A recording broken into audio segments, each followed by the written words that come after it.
Bem-vindos de volta. Queremos cumprimentar cada um dos 1000 participantes que estão nos acompanhando a partir de agora, neste momento, entre membros, conselheiros, auditores, técnicos e analistas dos tribunais de contas de todo o Brasil. Iniciamos o último painel desta manhã, convidando a participar como moderador, como presidente desta mesa, o conselheiro Joaquim Alves de Castro Neto, presidente do CNPTC, e como painelistas, o diretor técnico do SEBRAE Nacional, Bruno Quick, e o economista José Roberto Afonso. Convido a moderar, então, esse painel o conselheiro Joaquim Alves de Castro Neto. Muito obrigado. Um bom dia a todos. Quero inicialmente cumprimentar aqui ao meu lado o conselheiro presidente da Tricom, Fábio Túlio Nogueira. É um prazer tê-lo aqui. E já de imediato cumprimentar também o Bruno Quick, que é diretor. Já vou cumprimentando, já lendo o currículo, né, que será o nosso painelista. O Bruno Quick é engenheiro civil formado pela Fundação Educacional Minas Gerais, com especialização em engenharia de tráfego. Atuou como engenheiro de planejamento e produção, presidente da Associação de Lojistas e Shopping de El Rei, diretor da Câmara Dirigente de Lojistas de Belo Horizonte, presidente do Conselho da Micro e Pequena Empresa da Associação Comercial de Minas Gerais e atualmente é diretor técnico do SEBRAE Nacional e coordenador da Assessoria Legislativa do SEBRAE Nacional e responsável pelas ações voltadas à melhoria do ambiente de negócios, em especial medidas e parcerias relacionadas à efetivação do Estatuto Nacional da Micro e Pequena Empresa e empresa de pequeno porte. Então, seja bem-vindo, doutor Bruno. Será um prazer tê-lo aqui conosco. E o segundo painelista, o economista José Roberto Afonso, economista e contabilista, investigador e pós-doutorando em políticas públicas do Centro de Administração e Políticas Públicas do Instituto Superior de Ciências Sociais e Políticas da Universidade de Lisboa, professor do curso de doutorado do Instituto de Direito Público, o IDP, professor do Instituto Brasiliense de Direito Público, ex-superintendente do Banco Nacional de Desenvolvimento Econômico e Social, sócio fundador da empresa Consultoria Econômica do Brasil, desde 1993, de Empresa e Desenvolvimento e Soluções Tecnológicas de Portugal, desde 2019, e Sociedade de Participações, consultor econômico, fiscal e financeiro, especializado em finanças públicas, federalismo fiscal e governança públicas.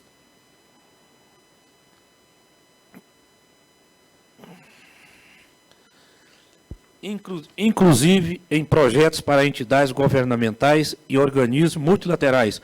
Então, seja também, igualmente, doutor José Roberto Afonso, bem-vindo. E lembrando aos nossos assistentes que as perguntas já poderão ser encaminhadas, que no final nós vamos direcionar aos painelistas.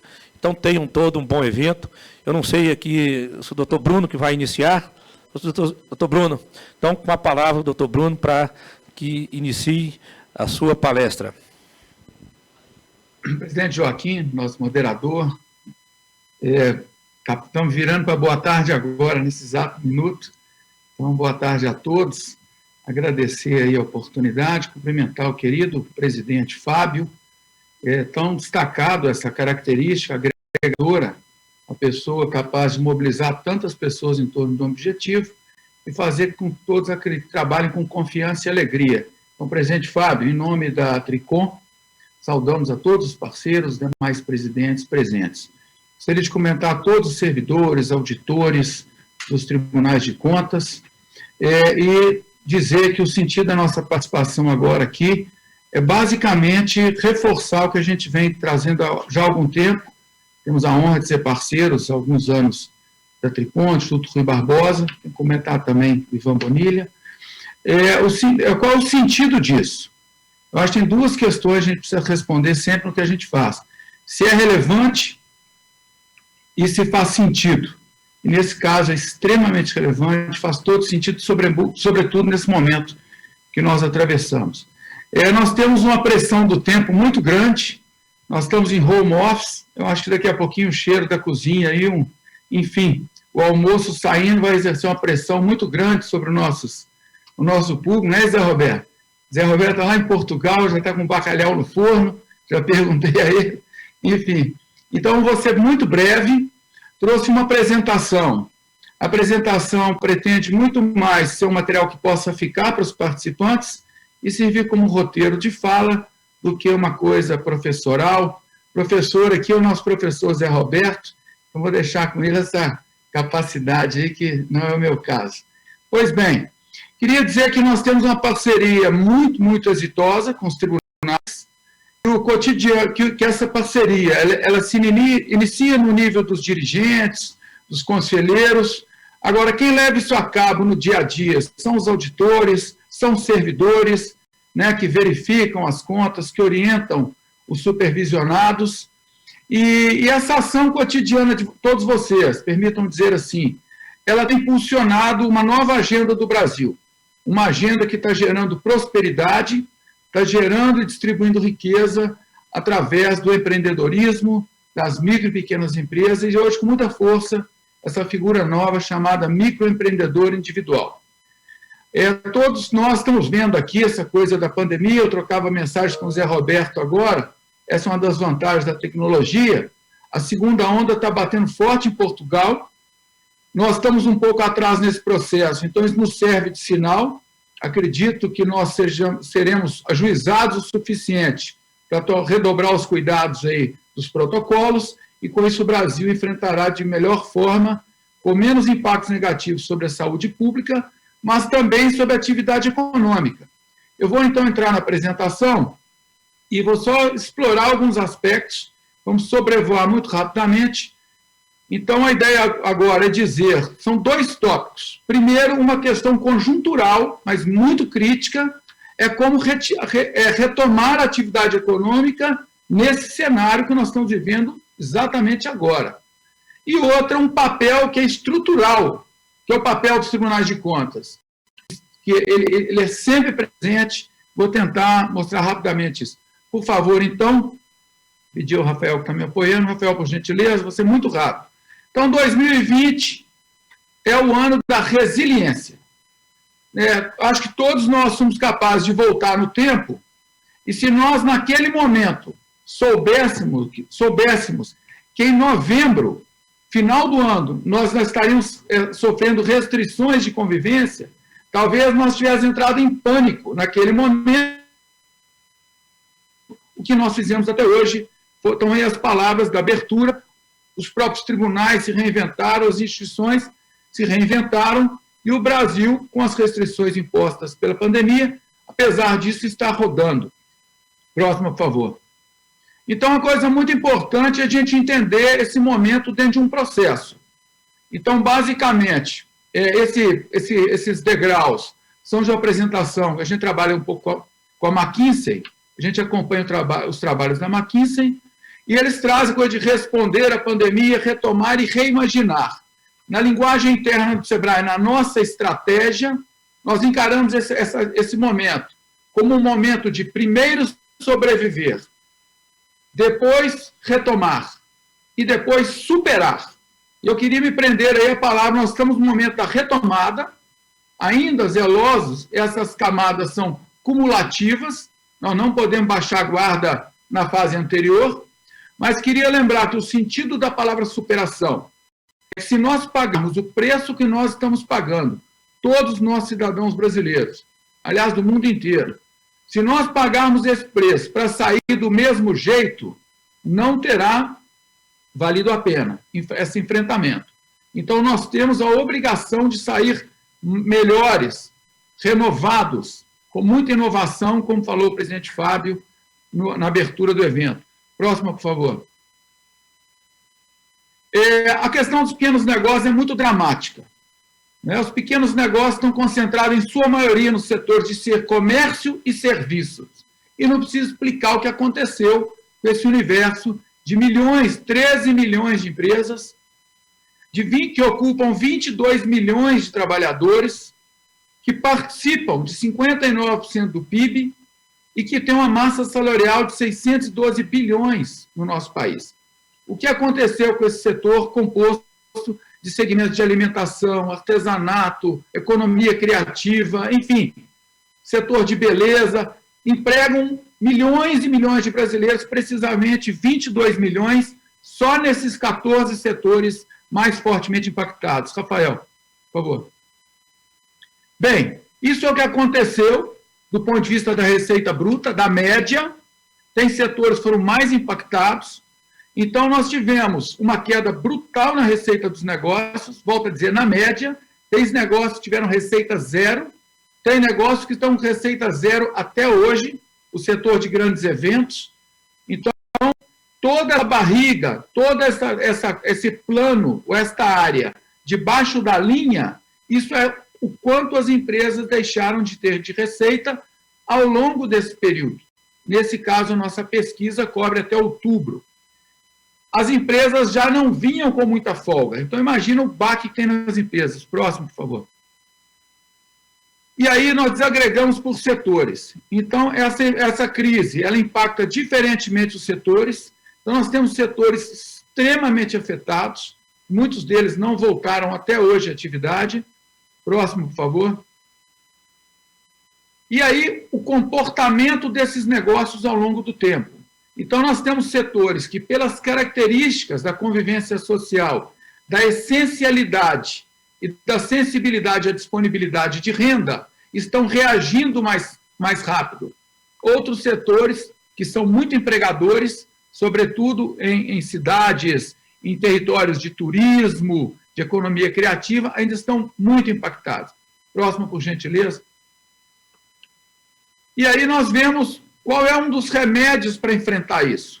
Os governos, mas principalmente o governo federal, foi muito ágil e muito assertivo em permitir suspensão de contratos, redução de jornada, sem impactar, sem gerar desemprego, rescisão de vínculos, também em fazer o adiamento, né, de tributos, como, por exemplo, do Simples, mas ainda assim a conta fecha, conta de luz, os tributos adiados, eles já estão vencendo, então as empresas buscaram crédito.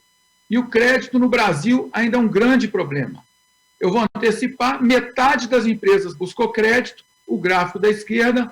Próximo, por favor, Rafael.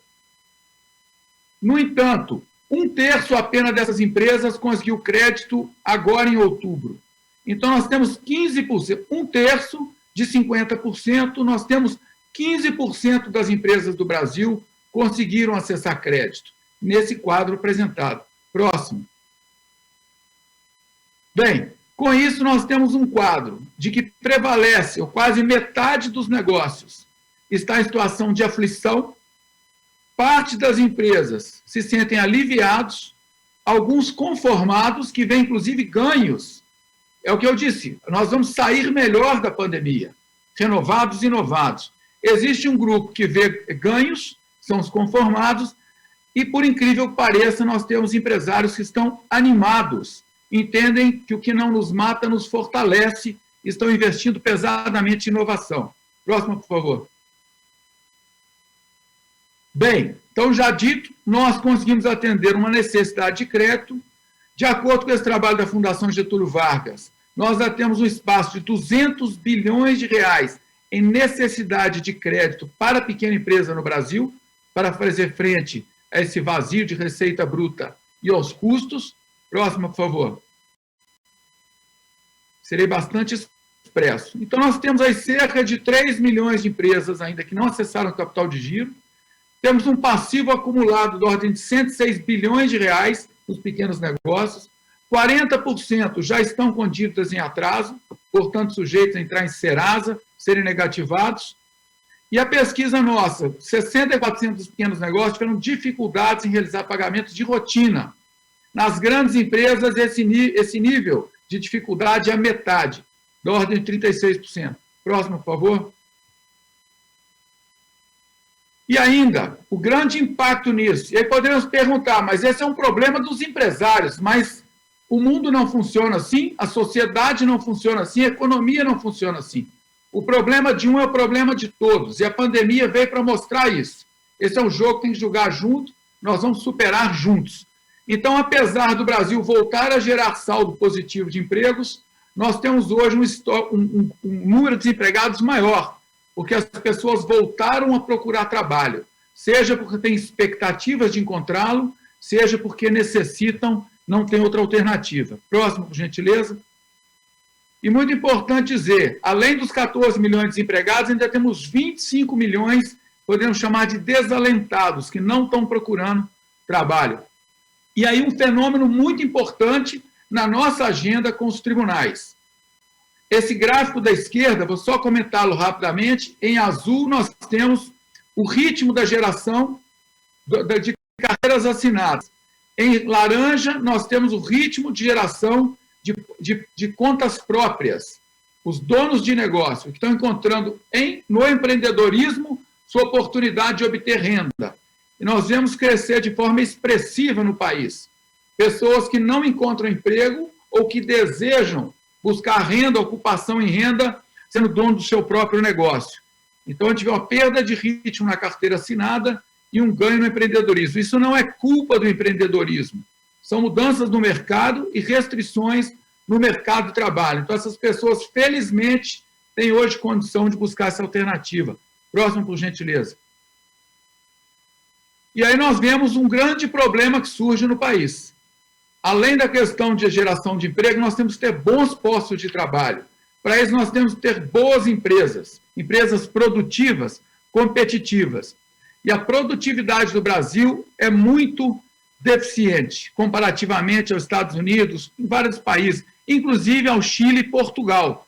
Vemos que a produtividade no Brasil está estável desde 1960. Nós estamos com um nível de produtividade estagnado, enquanto os países estão escalando. Próximo, por gentileza. E aí nós vemos, então a empresa brasileira ela é menos competitiva do que a empresa internacional, e mais grave ainda, a diferença de produtividade dos pequenos em relação aos grandes também é mais acentuada que em outros países. Ou seja, no Brasil, nós temos uma deficiência estrutural de produtividade das micro e pequenas empresas. E o ambiente de negócios, as políticas públicas, são fundamentais para reverter esse quadro. Próximo, por gentileza. E aí nós vemos um cenário, quando olhamos adiante, de uma retomada gradual e mais lenta do que nós gostaríamos, e nesse gráfico nós não temos a segunda onda, o que amplifica a nossa preocupação e amplifica a necessidade da nossa atuação acima de tudo. Próxima, por gentileza. O que fazer? Esse é o ponto. E aqui eu queria, muito rapidamente, são pouquíssimos slides, dizer da importância da nossa parceria. Eu pude falar na abertura do evento, eu fiquei muito honrado de participar, o Sebrae ficou muito honrado de participar, de que nós temos uma formulação de uma política que ocorre no Legislativo, a Constituição, as leis, no caso, uma lei complementar. Nós temos o Executivo nos 3 níveis da Federação, buscando se alinhar e implementar essa lei. E nós temos nos órgãos de controle externo a competência dada para impulsionar a implementação, o Executivo, mas também recomendar melhorias, orientar e recomendar melhorias à própria legislação. Então, os órgãos de controle são fundamentais e cumprem um papel essencial em qualquer sociedade moderna, em qualquer nação moderna. Né?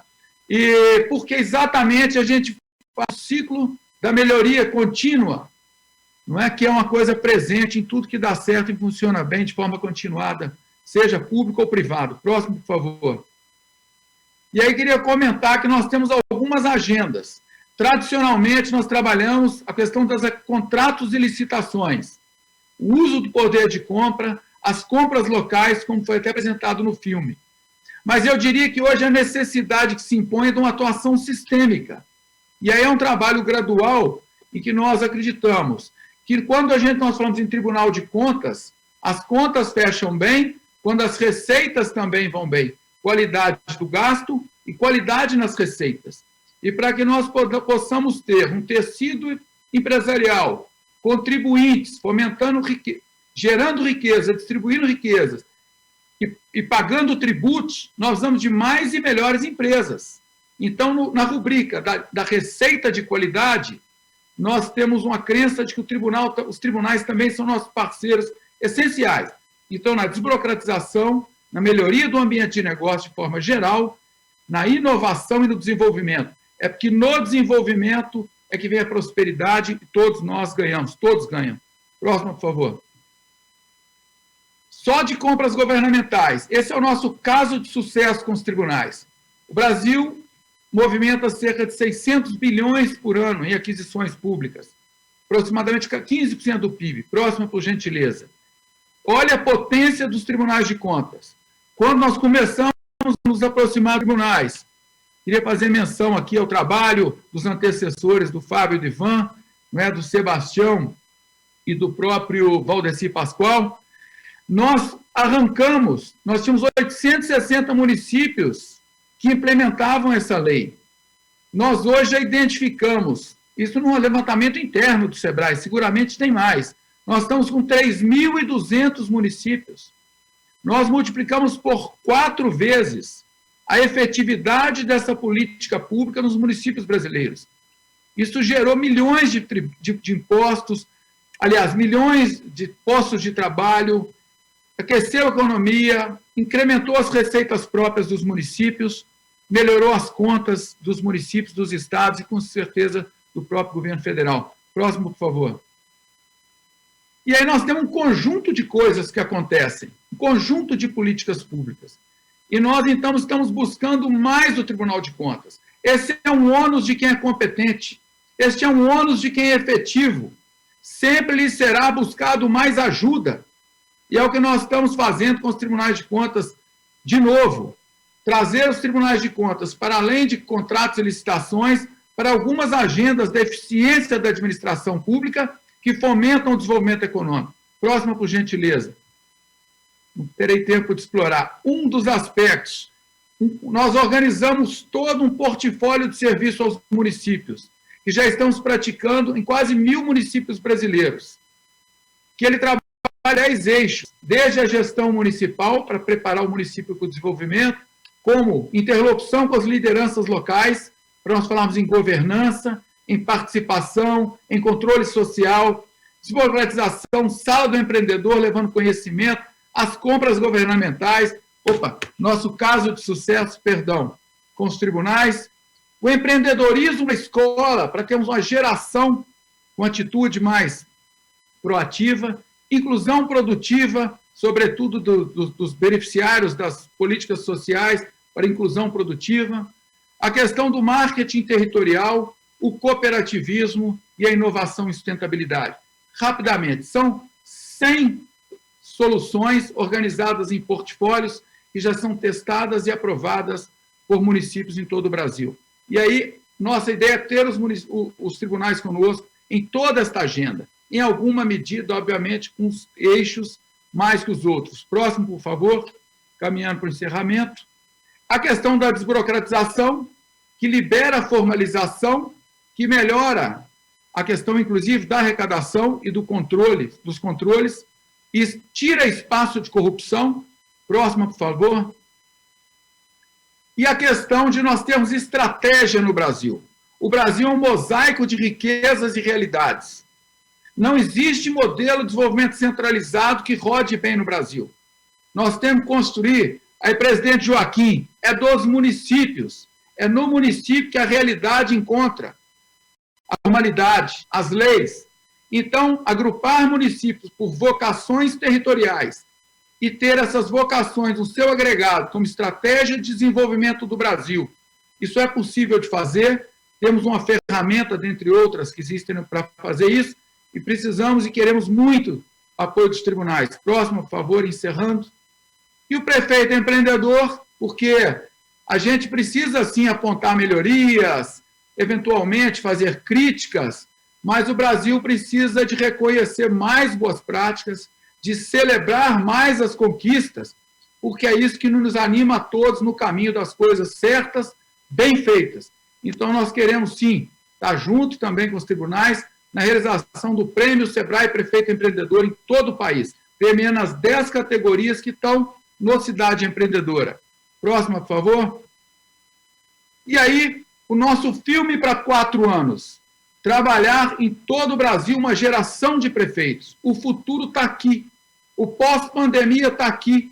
Nós vamos começar um mundo novo com uma geração de 5.570 prefeitos e prefeitas, vice-prefeitos e vereadores recém-eleitos. É uma página que se vira na história do Brasil e no desenvolvimento. E é uma janela de oportunidade, uma chance única de nós construirmos um novo Brasil em novos patamares de institucionalidade, muito inovado, muito articulado e muito convergente nas agendas que promovem desenvolvimento, prosperidade, inclusão e felicidade, como falou o nosso presidente. Próxima, por favor. Nos resta, então, reconhecer o trabalho de tantos parceiros. Vou destacar também, além, nós temos aqui também a questão da Abracom, CNPTC, outros parceiros estão conosco, mas já com parcerias continuadas, nós temos a Tricom, Instituto Barbosa, e gostaria de finalizar agradecendo a confiança, o trabalho conjunto e dizendo da nossa intenção de fortalecer nossa parceria. Lembrando que quem faz isso acontecer são os senhores e senhoras que estão participando desse evento e no dia a dia fazem as coisas acontecer no nosso país. Muito obrigado, os empreendedores brasileiros. O Sebrae agradece muito essa parceria. Muito obrigado, doutor Bruno Quick. É sempre bom ouvi-lo pela clareza com que expõe suas ideias e leva também, acho que todos nós, o papel do Sebrae, conjugando o esforço junto aos tribunais de contas, para que possam, as políticas cada vez mais, estejam cada vez mais presentes na vida e no cotidiano das pessoas. Então, nosso muito obrigado, e no final, as perguntas vão chegando, eu passarei ao senhor. Então, dando continuidade ao painel sobre a retomada da atividade econômica e o papel dos tribunais de contas, temos a honra de passar a palavra ao economista e contabilista José Roberto Afonso.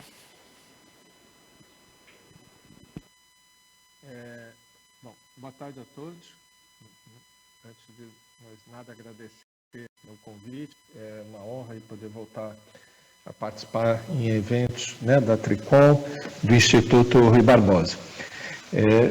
Eu sei que, pelo adiantado aí da hora, vou procurar fazer como o Bruno também, vou tentar fazer uma apresentação curta. Na verdade, não vou passar todos os slides e deixar para depois, quem tiver interesse, os organizadores podem circular. Eu espero que esteja passando o PowerPoint. O que eu queria conversar aqui, na verdade, em poucas palavras, frente ao debate, é em torno de 2 eixos centrais à exposição, sobre mitos e sobre desafios, e, sobretudo, com um olhar para frente, como pegando aqui o gancho no encerramento da fala do Bruno. Nós temos tempos difíceis, tempos absolutamente incomuns e, particularmente, eu queria opinar aqui no caso, sobre o tema central aqui do nosso painel, retomada da atividade econômica. Na verdade, o desafio que a gente tem pela frente é muito mais do que uma retomada. Nós vamos precisar reconstruir as relações econômicas, sociais e trabalhistas, no Brasil como em todo o mundo. Nós não vamos voltar ao que éramos antes, Não só agora aqui, por exemplo, estamos fazendo um congresso, provavelmente deve ser o primeiro grande congresso dos tribunais de contas em que boa parte das pessoas estão participando e acessando de forma remota. Essa é uma nova realidade mesmo depois de passada a Covid, ainda que intercalando ações presenciais e ações virtuais. E tudo mais vai seguir nessa toada que eu queria conversar. E para essa atividade de reconstrução nacional, eu acredito que os tribunais de contas têm um papel muito importante na linha do que o Bruno acabou de colocar, de um proativismo que eu tive a oportunidade de testemunhar quando, há 20 anos atrás, a gente participou, exatamente nesse período de 20 anos atrás, na empreitada de implementação da Lei de Responsabilidade Fiscal. Tarefa essa que era muito mais difícil, muito mais árdua do que, propriamente dito, só apresentar um projeto de lei, né, que foi onde a gente teve a oportunidade de trabalhar, mas os tribunais inverteram, na minha opinião, desde a lei, a sua atuação, no sentido de não ficarem esperando acontecer para depois agirem, e sim agirem preventivamente. E eu acho que agora são chamados a um outro desafio e mais importante, né? A ajudarem a darem norte, darem orientação ao Poder Executivo, junto com o Legislativo, né, do qual fazem parte, junto com o Judiciário, sobre as ações, as inovações que nós precisamos para inventar esse período. Em torno disso, eu queria aqui só colocar muito rapidamente sobre mitos e destacar, primeiro, numa época como essa, mais do que nunca, nós precisamos derrubar o mito do experimentalismo. Vamos tentando, fake news, é capaz até de eleger presidente da República, mas não derruba o vírus, não resolve crise econômica. Nós precisamos de ciência, né? E é triste quando a gente vê, por exemplo, um ranking mundial que foi publicado há poucos dias sobre a opinião dos cientistas, como os cientistas veem as suas opiniões sendo seguidas pelos policymakers. O Brasil é o segundo país do mundo onde que os cientistas são menos ouvidos. Né? Nós precisamos inverter isso, e parte dessa nossa conversa passa por aqui. Ciência não é só, neste momento, estar no laboratório pesquisando o vírus, né, buscando a vacina. A saída dessa crise exigirá das ciências humanas, né, desde a economia, ao direito, à administração, à contabilidade, um esforço monumental para resolver problemas de gravidade que nós nunca tivemos antes. Outros pontos, aí passando mais especificamente para a nossa discussão fiscal aqui, é preciso tomar, na minha opinião, muito cuidado também quando a gente fala como dívida, né? Em particular, eu acho que temos que, em momentos como esse, olhar não só a dívida pública, mas olhar a dívida total do país e como ela está se movendo. O Brasil tem características muito diferentes do resto do mundo, e aqui só se fala na dívida pública. Na verdade, quando a gente olha a dívida total brasileira, da economia brasileira, mesmo depois da crise, mesmo depois de todo o aumento que teve, né, posterior à crise, ela ainda está abaixo da média das economias emergentes. E nós temos o que tem, sim, de característica peculiar no Brasil, é que o governo deve, proporcionalmente muito, por exemplo, a gente vê aqui, hoje nós estamos com a dívida governamental na casa de 93% do PIB, quando a média dos emergentes é 60%, mas a contrapartida, e aí você fala, bom, mas como é que a dívida total nossa é menor? É porque as empresas brasileiras são pouco endividadas relativamente a empresas de economias congêneres, e mesmo as famílias também devem menos. O que ajuda, ou seja, este aumento, na minha opinião, que está ocorrendo na dívida pública no Brasil, posterior à crise, aliás, no mundo inteiro está ocorrendo esse aumento de dívida, e o aumento da dívida pública brasileira não é tão disparo em relação ao do resto do mundo. A questão, para mim, mais importante é desmistificar essa dívida pública e aproveitar essa oportunidade para transformar a dívida pública em dívida privada. E isso significa, sobretudo, aumentar crédito não apenas para o giro, para a emergência, como o Bruno tratou aqui no caso das microempresas, mas, sobretudo, para o investimento. Né? Isso introduz, aliás, até era um outro tema, e depois eu volto até o anterior, que é outro mito que a gente tem. Não, formamos uma poupança depois da crise como nunca nós tínhamos, e para o país voltar a crescer, essa poupança tem que ser queimada e transformada em consumo. É bom que parte seja transformada em consumo, mas, acima de tudo, é bom lembrar que nós temos uma taxa de investimento das mais baixas, aí não só entre economias emergentes, de todas as economias do mundo. E nunca se poupou tanto. É verdade que muito desta poupança é uma poupança, que, abreviando, que a gente chama, os economistas chamam precacional, e a gente poderia aqui chamar de medo. Antes era o medo de perder o emprego, é o medo de perder a renda, e agora é o medo também de ser contaminado. Mas o fato é que, graças a isso, você elevou a poupança, parte dessa poupança, inclusive, está depositada, está em dinheiro, nunca se teve tanto dinheiro na mão dos brasileiros, está em depósito à vista, parado nos bancos, o que é o maior retrato do medo, mas nós precisamos transformar essa poupança em poupança da esperança, em aproveitar esse aumento da poupança e canalizar para créditos ao setor privado e investimentos também via mercado de ações. Esse processo já está em curso e nós temos que tomar muito cuidado para não queimar nunca tivemos um aumento de poupança tão importante e não perder essa oportunidade. Outro ponto também que eu acho que se inseria aí dentro desse quadro, aí voltando um pouco aqui, né, no mundo fiscal, mais do que nunca é preciso tomar muito cuidado quando a gente fala em renúncias e subsídios. E isso está virando uma panaceia no Brasil e está se tratando a conta de renúncia como se isso fosse contrapartida, né, de aumento de arrecadação ou redução de gasto. Na verdade, a forma como o Brasil calcula a renúncia não é o que se deixa de arrecadar, é um exercício teórico, aliás, como a gente ouviu esses dias aí dos colegas da Receita Federal. Quando a gente olhar na prática, por exemplo, aqui a gente conversando sobre Simples, vocês vejam dados divulgados pela Receita Federal há pouco tempo. É uma proxy, que eu estou simplificando, a gente tem pouco tempo, mas quando a gente olha o total de impostos, né, devidos pelas empresas comparado à sua arrecadação, a alíquota média efetiva geral do Simples está na casa de 10%, ou seja, as empresas do Simples recolhem 10% do que faturam. As empresas do lucro presumido, 8,8%, e as empresas do lucro real, 7%. Quer dizer, as alíquotas efetivas, proxy, né, geral, são maiores para os menores. Né? Vai contra tudo que a gente está acostumado a ouvir, e eu acho que é muito importante os tribunais de contas se envolverem nessa discussão e esclarecerem, porque muita gente fica colocando como se esta renúncia fosse possibilidade de arrecadar. Seja aqui, por exemplo, nesse gráfico, que o que se diz que tem de renúncia no Simples, somasse ao que Simples paga, ele passaria, mesmo descontando ICMS e ISS, ele passaria a ter uma alíquota efetiva de 15%, que seria quase simplesmente o triplo das grandes empresas brasileiras. Então,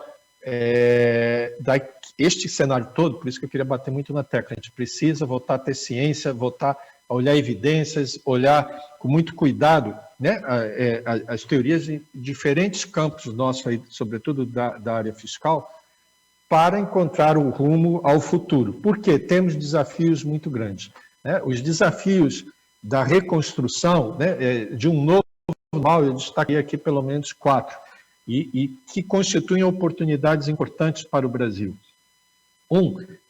A reglobalização da produção mundial, não vai mais se ter produção concentrada, poucos produtos sendo produzidos por poucos países, ou mesmo até poucas regiões do mundo, vídeo que aconteceu com os respiradores e agora até mesmo, né, com as vacinas. Como o Brasil é um dos maiores mercados consumidores do mundo, ele tem uma oportunidade de ouro para atrair empresas, e não apenas para a indústria. Muito disso vai passar pelos serviços. E como bem aqui já foi colocado pelo Bruno, os serviços passam em grande parte por pequenas e médias empresas, que, aliás, mostram pesquisas recentes, inclusive do IBGE, e investem mais em inovação do que a grande empresa. E mais do que nunca, nós vamos precisar inovar. Inovar é resolver problemas. Né? Inovar os lojistas que antes, né, que foram pedidos de ir para a loja e passaram a vender, por exemplo, roupa por WhatsApp, produtos de beleza por Facebook. Isto é inovação nesses dias, né, de hoje. Por trás disso tudo tem, que todo mundo sabe, a gente não precisa nem, uma digitalização sem precedente da economia e da sociedade, que já estava em curso e foi acelerado pela Covid. Com medo de pegar Covid, você passa a comprar pela internet, e com medo de ter trabalhadores contaminados, sempre que podem, agora, mais do que nunca, os empresários estão substituindo o trabalho por máquina. Né? Isso coloca vários desafios para a nossa sociedade, inclusive, como foi bem colocado aqui, de gerar trabalho, que não necessariamente mais passa por emprego, e aqui eu acho que tem um papel-chave. Eu até tenho um slide para colocar aqui, mas só vou falar para a gente concluir aqui mais 5 minutos, que é o debate, no ponto que o Bruno colocou já que antes, que é a questão das compras governamentais. Esse a OCDE coloca como um dos instrumentos mais importantes para promover inovação inclusiva para incluir pequenos e grandes negócios a partir das compras que o governo faz. O que o governo tem para comprar? Antes de tudo, quando a gente está falando de digitalização, é a questão do SUS. Por exemplo, o SUS brasileiro que não precisa de uma reforma institucional. Nós somos dos poucos países do mundo que temos um sistema nacional integrado, consistente, lógico, de saúde, institucionalmente, mas do ponto de vista gerencial, não há dúvida nenhuma, tem que mudar muito, tem que melhorar muito, seja para combater a Covid-19, seja para evitar que a gente tenha uma nova pandemia com a Covid-20, 21, 22, assim por diante. Isto tudo, a reforma do SUS, significa enormes oportunidades de negócios, em particular, para pequenas e médias empresas, produtoras de software, implementadoras de soluções. Me permita aqui fazer um paralelo, porque nós estamos há 3 ou 4 dias de uma eleição nacional, e vocês vejam a comparação entre o que foi a eleição brasileira e a eleição dos Estados Unidos. O Brasil foi capaz, de há 20 anos atrás, construir, não é só a urna eletrônica, é um processo eleitoral digital dos mais avançados do mundo. E nós precisamos agora levar este mesmo sucesso da justiça eleitoral para todos os outros campos, a começar pela saúde, na segurança pública, na educação e assim por diante. E muito disso, desta reforma, de novo, volto a insistir, é geradora de emprego, é geradora de oportunidades de trabalho, em particular para micro e médias empresas. E aí o papel do e-procurement, das compras governamentais, é chave. As outras duas questões, na verdade, se intercambiam, é a questão da descentralização fiscal, como aqui já foi muito dito. Estados e municípios têm um papel chave no Brasil, porque demandam bens e serviços, muito mais do que pagam benefícios. O governo federal é grande para transferir renda, pagar juros, pagar aposentadoria, mas na hora de comprar bens e comprar serviços, as prefeituras brasileiras somadas são maiores do que o governo federal. E daí, volto à questão que a gente estava falando, por que é tão importante você ter um processo de compras governamentais voltado, em particular, para a inovação. E é chave para resolver saúde, vocês sabem melhor do que, não preciso nem contar para vocês, 95% do gasto público com assistência médica hospitalar no Brasil é realizada por estados e municípios.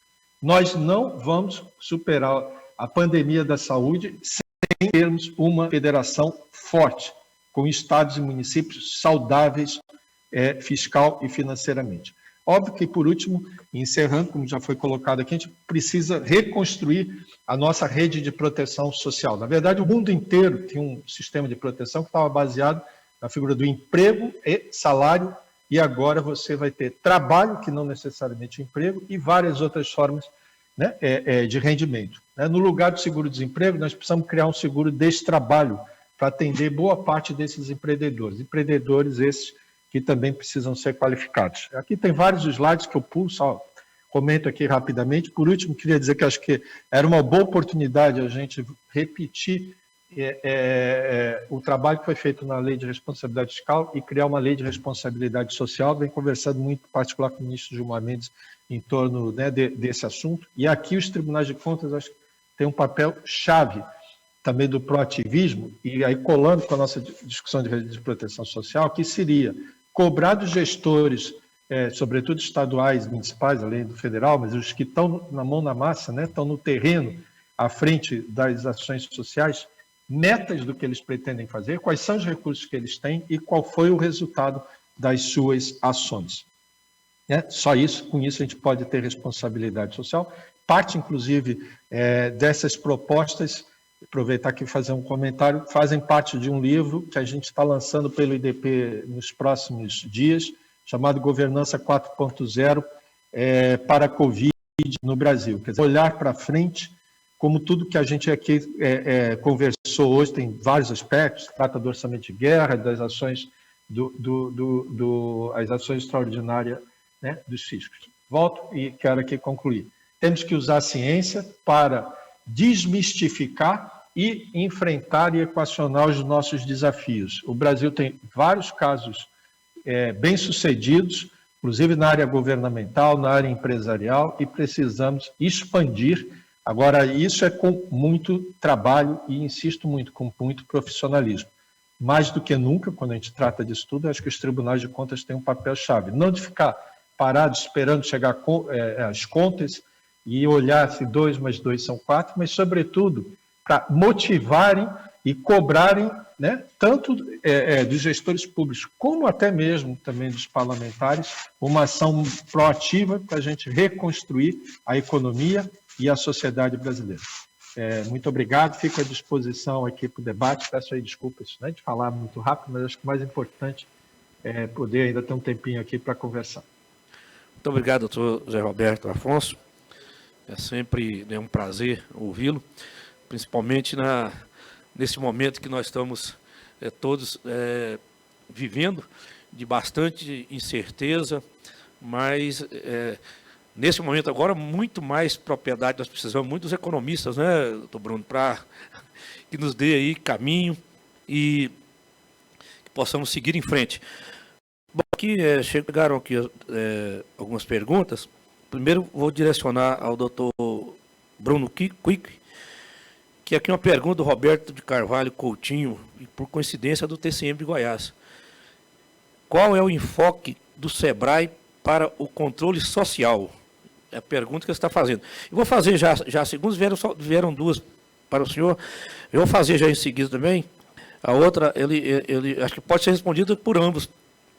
A tradição política de assistencialismo com renda é um impedimento ao desenvolvimento empreendedor e qualificação da força de trabalho no país. E está perguntando se existem dados estatísticos ou de comparação em relação a isso. É da Ana Carla Santos Macedo. Então, doutor Bruno. Vamos lá, agradecer pelas perguntas. Do ponto de vista do controle social, tem uma série eu diria que ele se dá em vários níveis, né?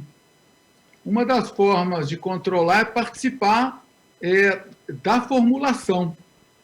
Quer dizer, o controle a posterior ele é muito restrito, né? Porque a gente às vezes fala em controle social e tem vários projetos, não sei se todos conhecem, o Observatório Social do Brasil, um movimento nasceu lá em Maringá, da sociedade se organizando, inclusive em parceria com os tribunais.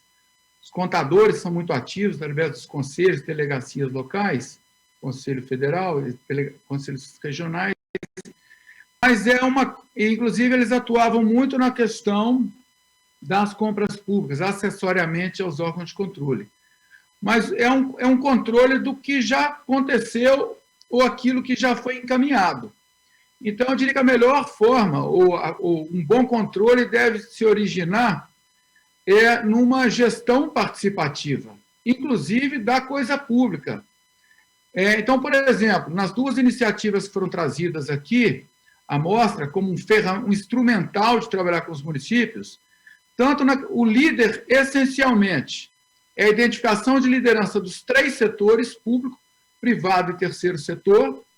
E esses 3 setores, as lideranças desses setores, eles fazem um trabalho continuado de ouvindo as bases, no papel um pouco de representante ou de quem expressa visões de grupos. Os líderes, na verdade, eles participam de um trabalho muito qualificado de visionar, a partir das vocações dos territórios, o futuro desejado. Isso é controle do futuro, inclusive, não é só do passado. Então, dentro do líder, o líder é essencialmente um trabalho de governança local. Governança em torno e em prol de um projeto de desenvolvimento que se identifique com a vocação, com a cultura, com a vontade das pessoas que residem no território. Então, ele é essencialmente controle social desde o início, do PDCA, planejar, fazer, avaliar e ajustar. Então, lá no começo do planejar junto é essencial para que nós possamos, de fato, chamar de controle social. E aí nós temos uma série de outras possibilidades. Na cidade empreendedora, nós temos a figura de um comitê da cidade. Países como a Alemanha, nós temos a Câmara de Representantes, tem um prefeito que é administrativo e um prefeito político. É muito interessante.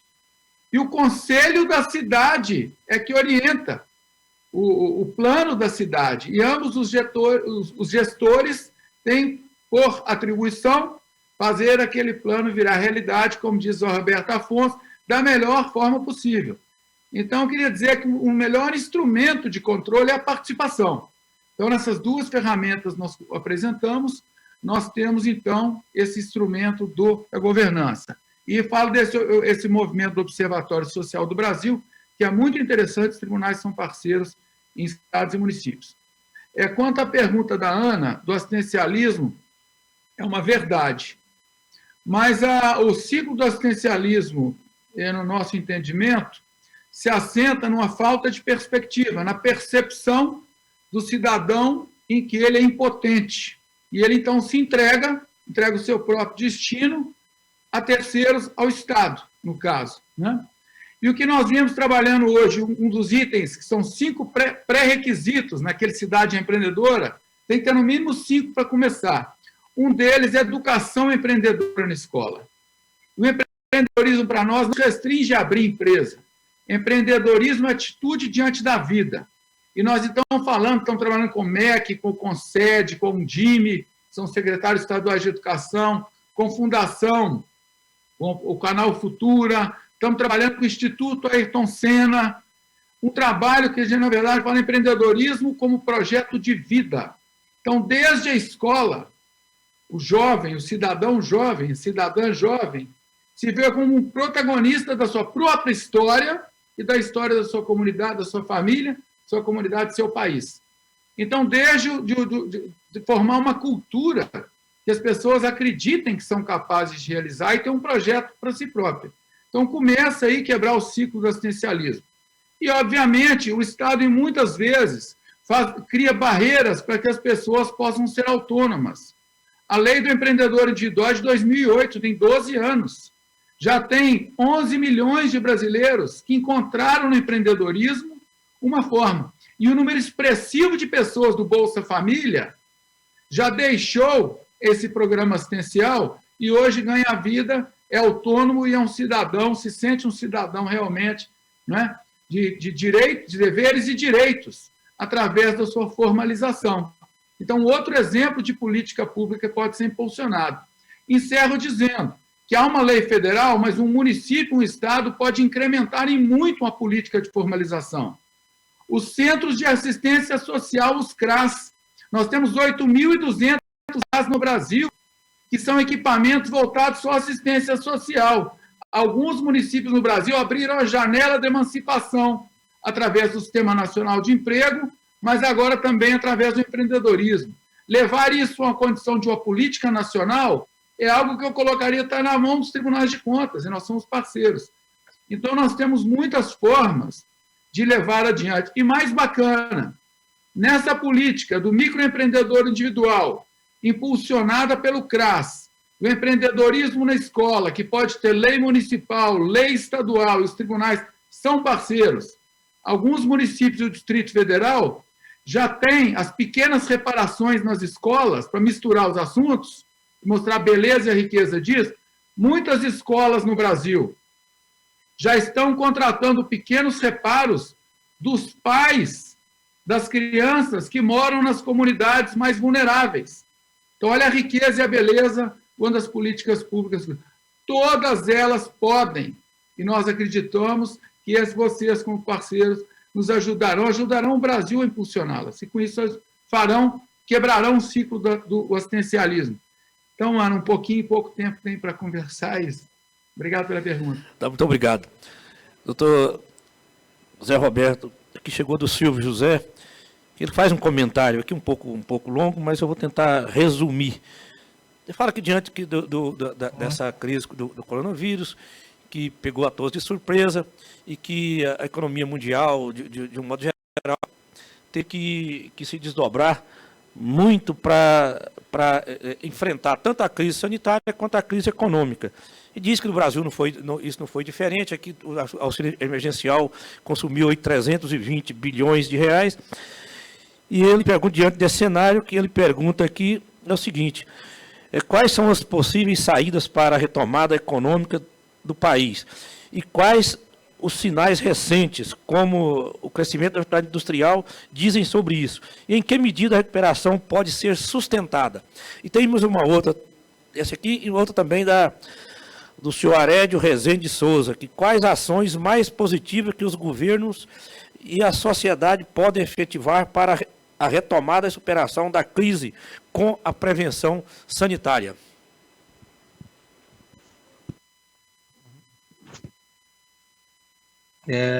Muito obrigado aí, conselheiro, e as perguntas eu vou tentar juntar e responder aqui em bloco.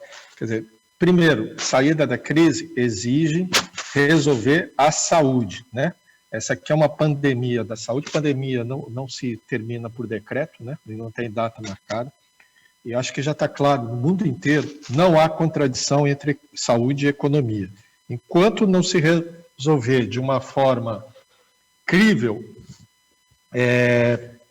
e que com isso, enquanto não se combater essa pandemia de uma forma crível, que não é apenas dando vacina, vai levar muito tempo para conseguir vacinar todo mundo, então vai ser preciso conseguir e produzir seus efeitos, você tem que conseguir conciliar, né, esse período de ou confinamentos provisórios ou restrições parciais, e a solução da saúde, quanto mais você conseguir equilibrar a saúde, mais vai ajudar você a iniciar essa recuperação. Agora, eu insisto muito no que a gente falou, não é apenas recuperação, é reconstrução, né? Por exemplo, se vocês pegam aqui, a gente pegar aqui na Europa, os países que estão sofrendo menos ou que vão sair mais rápido, são países, Lituânia, Estônia, Irlanda,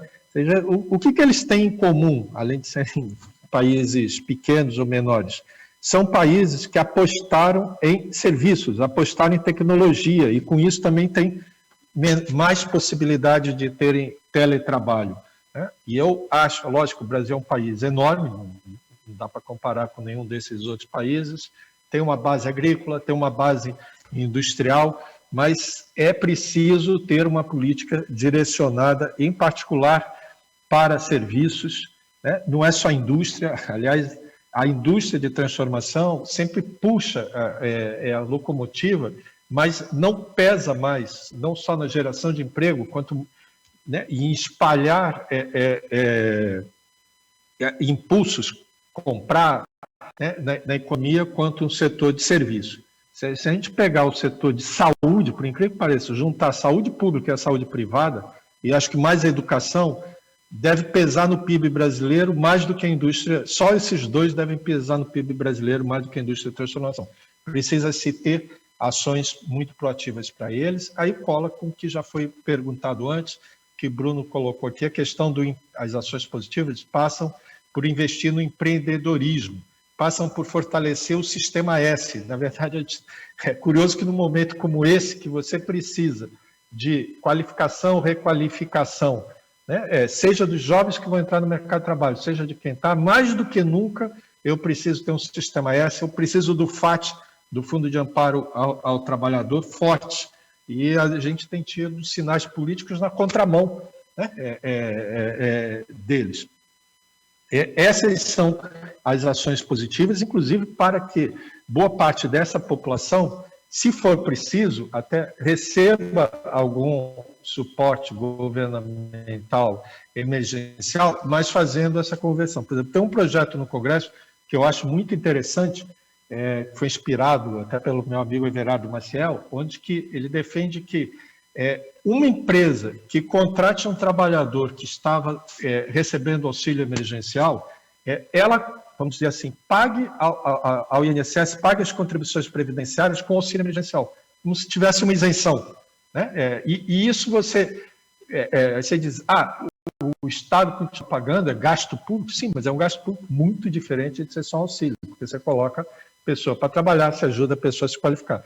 Como essa, tem várias outras ações e, de novo, até a capacidade brasileira de inovar é enorme. Nós precisamos mais investir nisso e conciliando, obviamente, né, com as boas técnicas. Aliás, né, o conselheiro colocou, então não está precisando só de bons economistas, estão precisando de bons advogados, bons contadores, bons administradores.